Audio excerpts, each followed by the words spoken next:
ിന്റെ ഭാഗമായിരുന്ന വ്യക്തി കൂടിയാണ് അല്പസമയം മുമ്പ് പ്രതികരിച്ചത്. അദ്ദേഹവും ഇത് സ്ഥിരീകരിക്കുകയാണ്. കോൺഗ്രസിനുള്ളിൽ ഇത്തരം സംഭവങ്ങളുണ്ട്. അത് പക്ഷേ രാഷ്ട്രീയ എതിരാളികളാണ് എന്ന് ഉറപ്പിച്ച് പറയാനൊന്നും സാധിക്കില്ല. എന്തായാലും ഈ KPCC അധ്യക്ഷ പദവിയിലടക്കം മോഹമുള്ള ആളുകൾ എപ്പോഴും ഉണ്ടാകാറുണ്ട്. അതുകൊണ്ട് തന്നെയാണ് വിപിൻ പറഞ്ഞ കാര്യത്തെ അദ്ദേഹവും സ്ഥിരീകരിക്കുകയാണ്. ഇത് സുധീരന്റെ കാലഘട്ടത്തിലും മറ്റുള്ളവർ KPCC പദവിയിൽ ഇരുന്നപ്പോഴും ഒക്കെ ഉണ്ടായിട്ടുണ്ട് എന്നാണ് പറയുന്നത്. അപ്പോൾ കോൺഗ്രസിൽ ഇത് സ്ഥിരം സംഭവം എന്ന മട്ടിൽ കൂടിയാണ് അറിയാൻ സാധിക്കുന്നത്. അഭിലാഷ്, ഇവിടെ എടുത്തു പറയേണ്ട കാര്യം, രാഷ്ട്രീയ എതിരാളികളല്ല എങ്കിൽ സ്നേഹം കൊണ്ട് ആരെങ്കിലും ഇങ്ങനെ ഒരു കൂടോത്രം ചെയ്തേക്കാമെന്ന് വിചാരിക്കുമോ? ഒരിക്കലുമില്ല. അത് കൃത്യമായി ഒരാളെ കൃത്യമായി ദുർബലപ്പെടുത്തുക എന്ന ലക്ഷ്യത്തോടെ തന്നെ ചെയ്തതാണ് എന്ന് കഴിഞ്ഞ ദിവസം തന്നെ പകൽ പോലെ വ്യക്തമായതാണ്. അത് അരക്കെട്ടുറപ്പിക്കുകയാണ് ഇപ്പോൾ പുറത്തു വന്നിരിക്കുന്ന ഈ വെളിപ്പെടുത്തൽ. എന്തായാലും ഇതുമായി ബന്ധപ്പെട്ട് KPCC അധ്യക്ഷനും രാജ്മോഹൻ ഉണ്ണിത്താനും ആവർത്തിച്ച് മാധ്യമങ്ങളുടെ ചോദ്യങ്ങളിൽ നിന്ന് ഒഴിഞ്ഞു മാറിയപ്പോൾ തന്നെ ഒരു കാര്യം വ്യക്തമായിരുന്നു.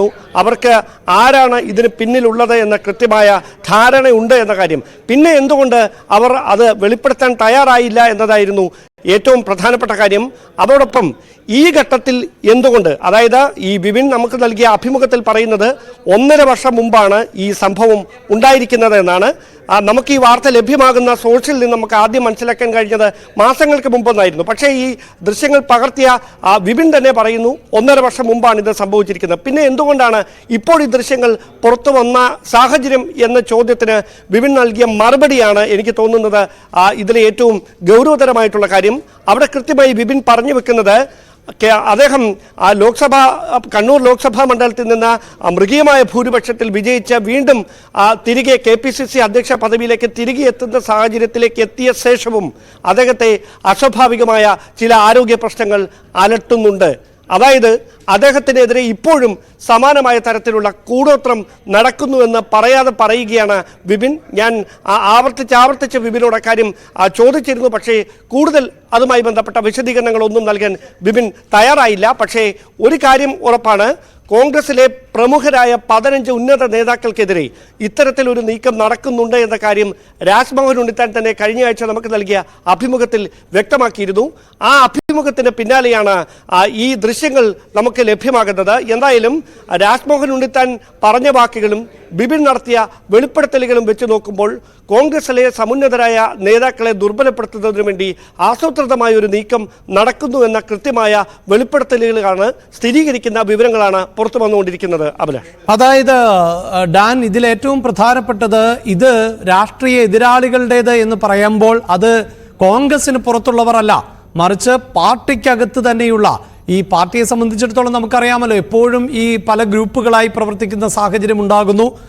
ആര് KPCC അധ്യക്ഷ പദവിയിലേക്ക് എത്തിയാലും അവിടെ അതിനെ വിമർശിക്കുന്ന സാഹചര്യം ഉണ്ടാകുന്നു.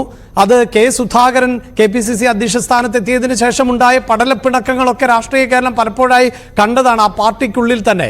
ഇവിടെ തന്നെ ഡാൻ സൂചിപ്പിച്ചതുപോലെ KPCC അധ്യക്ഷ പദവിയിലേക്ക് തിരികെ എത്തുകയായിരുന്നു. അത് KPCC അധ്യക്ഷൻ സ്ഥാനത്തേക്ക് താൻ തന്നെ അത് ഒരു കാരണവശാലും വൈകാൻ പോലും സാധിക്കില്ല എന്ന് വാശി പിടിച്ചുകൊണ്ട് തന്നെയാണ് സുധാകരൻ തിരികെ എത്തിയത്. അപ്പോൾ അവിടെ കൃത്യമായി കാത്തിരിക്കുന്ന ചിലർ ഉണ്ട്, അല്ലെങ്കിൽ സുധാകരനെ ആ കസേരയിൽ നിന്ന് മാറ്റി നിർത്താൻ ആഗ്രഹിക്കുന്ന ചിലരൊക്കെ ഉണ്ട്. അവരുടെ കൂടി ഒരു പങ്കാളിത്തം ഇതിൽ സംശയിക്കുന്നു. അങ്ങനെയല്ലേ വിഭിന്ന വാക്കുകളിൽ നിന്നൊക്കെ നമുക്ക് വായിച്ചെടുക്കാൻ പറ്റുന്നത്. അവിടെ കൃത്യമായി അഭിലാഷ്, അതായത് KPCC അധ്യക്ഷ സ്ഥാനത്ത് നിന്ന് സുധാകരനെ നീക്കുന്നതിന് വേണ്ടിയിട്ടുള്ള ആസൂത്രണത്തിന്റെ ഭാഗമായിട്ടാണ് കണ്ണൂർ ലോക്സഭാ സീറ്റിൽ അദ്ദേഹത്തിന്റെ പോലും ഇഷ്ടത്തിന് വിരുദ്ധമായി നിർബന്ധിപ്പിച്ച് മത്സരിപ്പിക്കുന്ന ഒരു രാഷ്ട്രീയ സാഹചര്യം ഉണ്ടായത്. അദ്ദേഹം KPCC അധ്യക്ഷ സ്ഥാനത്ത് തുടർന്നുകൊള്ളാം, തെരഞ്ഞെടുപ്പ് ഏകോപനവുമായി ബന്ധപ്പെട്ട സംസ്ഥാനത്തെ എല്ലാ ലോക്സഭാ മണ്ഡലങ്ങളിലേക്കും ഓടിയെത്തേണ്ടതാണ്, അതിനിടയിൽ തന്റെ സ്ഥാനാർത്ഥിയാക്കരുത് എന്ന് നേരിട്ട് പലതവണ ഹൈക്കമാൻഡ് നേതൃത്വത്തെ അറിയിച്ചതായിരുന്നു. പക്ഷേ അതൊന്നും മുഖവിലക്കെടുക്കാതെ അവസാന നിമിഷം സംസ്ഥാനത്തു നിന്നുള്ള ചില നേതാക്കളുടെ സമ്മർദ്ദത്തിന് വഴങ്ങിയാണ് KPCC അധ്യക്ഷനെ കണ്ണൂർ ലോക്സഭാ സീറ്റിൽ മത്സരിപ്പിക്കുന്ന ഒരു രാഷ്ട്രീയ സാഹചര്യം ഉണ്ടാക്കുന്നത്. അവിടെ സുധാകരൻ പരാജയപ്പെട്ടേക്കാം എന്ന തരത്തിലുള്ള പ്രചാരണങ്ങൾ വരെ കോൺഗ്രസ് നേതാക്കൾക്കിടയിൽ വ്യാപകമായി നടന്നിരുന്നു. 40,000 വോട്ടിൽ താഴെ വാങ്ങി സുധാകരൻ പരാജയപ്പെടും എന്ന തരത്തിലുള്ള പ്രചാരണം അതിശക്തമായിരുന്നു അക്കാലത്ത്. പക്ഷേ അതിനിടയിലാണ് മൃഗീയമായ ഭൂരിപക്ഷം നേടിക്കൊണ്ട് അദ്ദേഹം കണ്ണൂർ ലോക്സഭാ സീറ്റിൽ നിന്ന് മത്സരിച്ച് വീണ്ടും കരുത്തനായി മാറിയത്.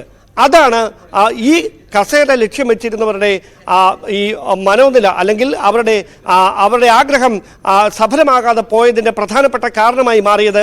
അവർ എങ്ങനെ അദ്ദേഹത്തെ പുറത്ത് ചാടിക്കാമെന്ന് വിചാരിച്ചോ അതേ ആയുധം തന്നെ കെ സുധാകരന് കൂടുതൽ കരുത്തനായി KPCC അധ്യക്ഷ സ്ഥാനത്തേക്ക് തിരികെ വരാനുള്ള കാരണമായി മാറുകയായിരുന്നു. അത് തന്നെയാണ് ചിലരെ അസ്വസ്ഥതപ്പെടുത്തിയിരിക്കുന്നത്. ആ അസ്വസ്ഥതയാണ് അദ്ദേഹത്തെ ഇത്തരത്തിൽ ദുർബലപ്പെടുത്താമെന്നൊരു നീക്കത്തിലേക്ക് കാര്യങ്ങൾ കൊണ്ടുചെന്നെത്തിച്ചതും. എന്തായാലും കോൺഗ്രസിന്റെ മുതിർന്ന നേതാക്കൾക്ക് അതോടൊപ്പം ഹൈക്കമാൻഡ് നേതൃത്വത്തിന് ഈ വിഷയത്തിൽ കൃത്യമായി മറുപടി പറയേണ്ടത് അനിവാര്യതയായി മാറും. കാരണം ദേശീയ മാധ്യമങ്ങളടക്കം വലിയ തരത്തിൽ സജീവമായ ചർച്ചയാക്കി മാറ്റിയിരിക്കുകയാണ് ഈ വിഷയം. നമുക്കറിയാം കഴിഞ്ഞ ദിവസം ഏതാനും ആഴ്ചകൾക്ക് മുമ്പാണ് DK ശിവകുമാർ തനിക്കെതിരെ ഇത്തരമൊരു നീക്കം കണ്ണൂർ കേന്ദ്രീകരിച്ച് നടക്കുന്നുവെന്ന് വെളിപ്പെടുത്തൽ നടത്തിയത്. പക്ഷേ അങ്ങനെയൊന്ന് നടക്കുന്നില്ല എന്നായിരുന്നു ഉത്തരവാദിത്തപ്പെട്ട നേതാക്കളുടെ ഭാഗത്തു നിന്ന് പിന്നീടുണ്ടായ പ്രതികരണം. പക്ഷേ അത് ഖണ്ഡിക്കുന്ന തരത്തിലാണ് ദൃശ്യങ്ങളും ഈ ശബ്ദ സന്ദേശവും അടക്കം പുറത്തു വരുന്ന ഒരു സാഹചര്യം കഴിഞ്ഞ ദിവസം ഉണ്ടായത്. അതാണ് ഇപ്പോൾ ഇങ്ങനെ നിർണായകമായ ഒരു വഴിത്തിരിവിലേക്ക് നീങ്ങുന്നത്. അപ്പോൾ ഇനി വ്യക്തമാക്കാനുള്ളത് ആസൂത്രിതമായി കെ സുധാകരനെ മാത്രം ലക്ഷ്യം വെച്ചുകൊണ്ടാണോ ഇങ്ങനെ ഒരു നീക്കം നടന്നത്, അതോ ഇതിന് പിന്നിൽ കോൺഗ്രസിലെ മുതിർന്ന നേതാക്കളെ ദുർബലപ്പെടുത്തുന്നതിന് വേണ്ടിയിട്ടുള്ള ഏതെങ്കിലും ഗൂഢശക്തികളുടെ ഇടപെടലാണോ? അതടക്കമുള്ള കാര്യങ്ങളിൽ വ്യക്തത വരേണ്ടതുണ്ട്. അതിൽ കൃത്യമായ പ്രതികരണം നേതാക്കന്മാർ നടത്തിയാൽ മാത്രമേ അത് സംബന്ധിച്ച ചർച്ചകൾ ഇനി സജീവമാകുന്ന സാഹചര്യം കോൺഗ്രസിൽ ഉടലെടുക്കുകയുമുള്ളൂ. തീർച്ചയായും അതാണ് ഇടത് കേന്ദ്രങ്ങൾ ഇത് കൂടോത്രമല്ല കൊട്ടേഷൻ കൂടോത്രമാണ് എന്ന വിമർശനം ഉന്നയിക്കുന്നത്. മാത്രവുമല്ല ഇതിന് വലിയ ഫണ്ടിംഗ് ഉണ്ട്, അല്ലെങ്കിൽ വലിയ തോതിൽ പണമടക്കം ചെലവഴിച്ചുകൊണ്ടാണ് ഇത്തരത്തിൽ ഈ കൂടോത്രമൊക്കെ നടത്തുന്നത് എന്ന പ്രതികരണമടക്കമാണ് ഇടത് കേന്ദ്രങ്ങളിൽ നിന്ന് ഉണ്ടായിട്ടുള്ളത്. രാഷ്ട്രീയമായി ഇത്തരം ആരോപണങ്ങൾ ആയുധമാക്കി മാറ്റുന്നുണ്ട് ഇടത് കേന്ദ്രങ്ങളടക്കം. നേരത്തെ നമ്മൾ സൂചിപ്പിച്ചതുപോലെ നിയമസഭയിൽ കഴിഞ്ഞ ദിവസം നടന്ന ചോദ്യോത്തരവേളയിൽ ഉൾപ്പെടെ മന്ത്രി മുഹമ്മദ് റിയാസ് ഇത്തരത്തിൽ ഈ റോഡുകളുടെ ശോചനീയാവസ്ഥയുമായി ബന്ധപ്പെട്ട് പ്രതികരിച്ചപ്പോൾ പോലും ഈ കൂടോത്ര പരാമർശം നടത്തുന്ന ഒരു സാഹചര്യം ഉണ്ടാകുന്നു. അതുകൊണ്ട് തന്നെ കോൺഗ്രസിനെ സംബന്ധിച്ചിടത്തോളം ഇത് ഏറെ കരുതലോടെ നീങ്ങേണ്ട ഒന്ന് എന്ന വിലയിരുത്തലിലേക്കല്ലേ ഡാൻ എത്തുന്നത്. കാരണം ഇപ്പോൾ തന്നെ BJPയും ഇടതുപക്ഷവുമൊക്കെ ഈ വിഷയത്തെ ഏറ്റെടുത്ത് കഴിഞ്ഞിട്ടുണ്ട്. ഇതൊക്കെയാണ് കോൺഗ്രസിനുള്ളിൽ നടക്കുന്നത് എന്നവർ പറയുമ്പോൾ ഇവിടെ കൃത്യമായി നിയമസഭാ തെരഞ്ഞെടുപ്പിന് 2 വർഷത്തിൽ താഴെ മാത്രം ബാക്കിയാകുന്നു. ലോക്സഭാ തെരഞ്ഞെടുപ്പിൽ കോൺഗ്രസ് നേതാക്കൾ വിചാരിച്ചതിനപ്പുറത്തേക്ക് വലിയൊരു രാഷ്ട്രീയ മുന്നേറ്റം സംസ്ഥാനത്ത് ഉണ്ടാക്കാൻ കഴിയുന്നു. സ്വാഭാവികമായി കേരളത്തിൽ ഭരണവിരുദ്ധ വികാരം നിലനിൽക്കുന്നു എന്ന ഒരു അടക്കം പറച്ചിലുണ്ടാകുന്നു. അതൊക്കെ വീണ്ടും അതായത് UDF അധികാരത്തിലേക്ക് എത്തുമെന്ന ഒരു സജീവമായ ചർച്ച നേതാക്കൾക്കിടയിലുണ്ടായി. നമുക്കറിയാം ഉമ്മൻചാണ്ടി, രമേശ് ചെന്നിത്തല, അച്യുതണ്ട് കോൺഗ്രസിനെ ഏതാണ്ട് 17 വർഷത്തോളം തുടർച്ചയായ 17 വർഷത്തോളം സംസ്ഥാനത്ത് നയിച്ചിരുന്നു. പക്ഷേ ആ 17 വർഷത്തെ രാഷ്ട്രീയ സാഹചര്യം ഈ രണ്ടാം പിണറായി സർക്കാർ അധികാരത്തിൽ ഏറിയതോടെയാണ് മാറിമറിഞ്ഞത്. അങ്ങനെ രമേശ് ചെന്നിത്തല പ്രതിപക്ഷ നേതൃസ്ഥാനത്ത് നിന്ന് മാറി പകരം VD സതീശൻ പ്രതിപക്ഷ നേതാവാകുന്നു. പാർട്ടിയെ സജ്ജമാക്കുന്നതിന് വേണ്ടി കെ സുധാകരനെ ഏറെ പ്രതീക്ഷയോടെ KPCC അധ്യക്ഷ സ്ഥാനത്തേക്ക് കൊണ്ടുവരുന്നു. അതിന് പിന്നാലെ കോൺഗ്രസിലെ ഗ്രൂപ്പ് സമവാക്യങ്ങൾ മാറിമറിയുകയായിരുന്നു. 2 ഗ്രൂപ്പുകൾ മാത്രമുണ്ടായിരുന്ന കോൺഗ്രസിൽ വിരലെണ്ണാൻ കഴിയാത്ത അത്ര ഗ്രൂപ്പുകളിലേക്ക് പാർട്ടി മാറുന്നു. നേതാക്കൾ ഇന്നൊരാൾക്കൊപ്പം അടുത്തയാഴ്ച മറ്റൊരാൾക്കൊപ്പം എന്ന സ്ഥിതിയിലേക്ക് കാര്യങ്ങൾ എത്തുന്നു.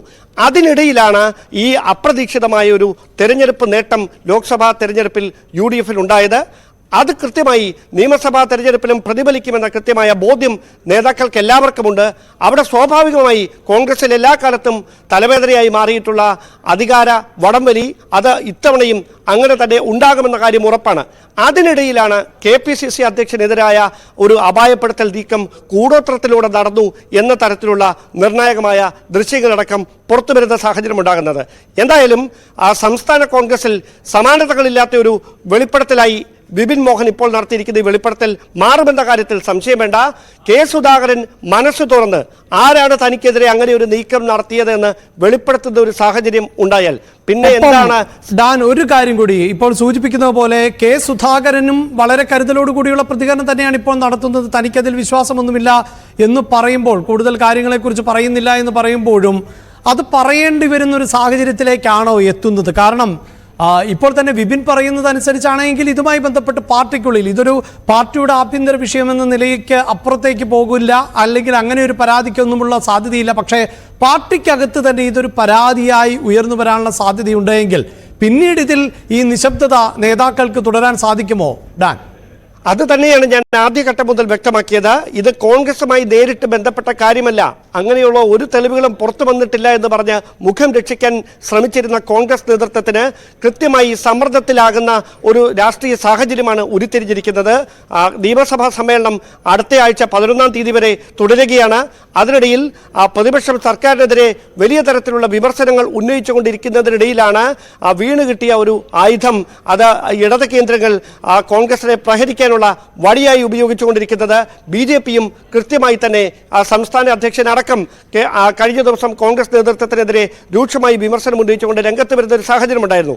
അതുകൊണ്ട് ഇതൊരു കൗതുകമുണ്ടാക്കുന്ന ചിരിക്കാൻ മാത്രം വഴിവെക്കുന്ന ഒരു കാര്യമാണെന്നൊക്കെ പറഞ്ഞ് വെറുതെ അങ്ങ് തള്ളിക്കളയാൻ ഇനി കോൺഗ്രസ് നേതാക്കൾക്ക് കഴിയില്ല.